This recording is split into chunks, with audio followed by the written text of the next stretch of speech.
La première chose, bien sûr, sans paniquer, c'est d'évaluer la situation et l'état général de votre enfant, de voir s'il est conscient, s'il n'est pas comateux, et voir s'il respire et s'il y a un pouls, c'est-à-dire le cœur fonctionne.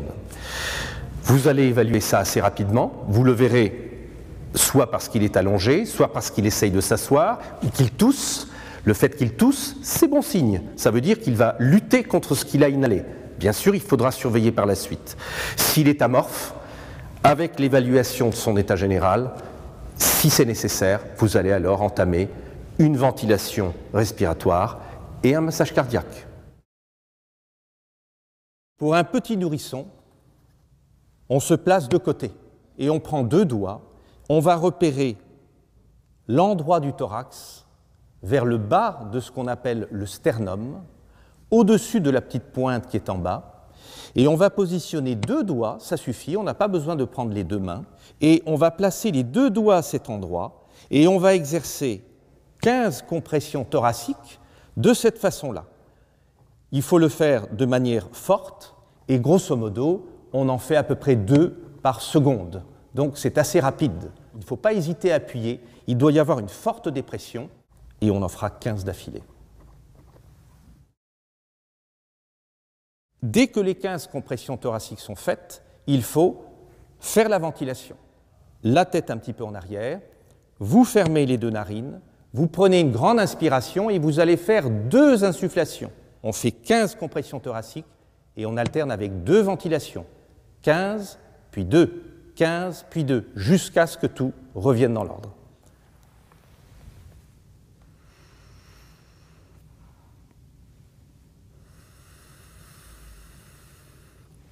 Et après, on ne perd pas de temps, on repasse immédiatement à la compression thoracique.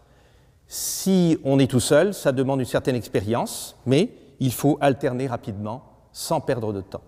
Vous avez aidé votre enfant, grâce à une bonne réanimation, à des bons gestes de ventilation et de massage cardiaque après une noyade, à reprendre, à récupérer. Il récupère, il reprend une couleur qui est meilleure, il commence à bouger, à ne plus se laisser faire devant les actes que vous étiez en train de faire sur son thorax. C'est bon signe, et comme vous voyez qu'il redevient peu à peu autonome, vous allez le couvrir pour pas qu'il ne prenne froid, bien entendu, et vous allez appliquer la position latérale de sécurité pour qu'il puisse continuer par lui-même à respirer tranquillement. Il faut le mettre sur un plan rigide, et vous allez le tourner vers vous. Dans un premier temps, vous allez prendre le bras qui est opposé au vôtre, et vous allez le mettre sur son thorax. Vous allez ensuite fléchir la jambe qui est du même côté que le bras, comme ceci, et vous allez tourner le nourrisson vers vous en position dite latérale de sécurité.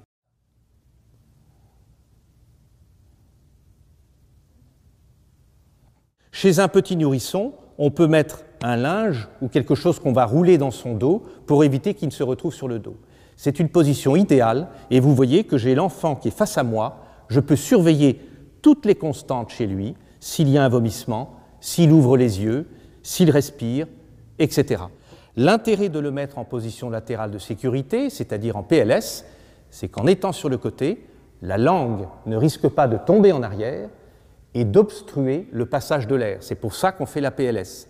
Le deuxième intérêt également, c'est s'il y a des remontées de liquide, des vomissements par exemple, eh bien, ils vont pouvoir ressortir sans que ça retourne dans les bronches. Quelle que soit l'issue clinique de votre enfant après une noyade, s'il n'a pas bien récupéré, évidemment les secours vont arriver et vont prendre le relais. Mais s'il a bien récupéré, qu'il respire bien et qu'il redevient autonome, tant mieux. Mais il devra dans tous les cas être évalué par un médecin, ne serait-ce que pour voir comment sont ses poumons, comment est sa tension, bien entendu, et puis aussi pour vous expliquer ce que l'on appelle la surveillance d'une noyade sèche qui peut intervenir quelques jours, voire une semaine à distance avec un petit peu d'eau qui est rentrée dans les poumons.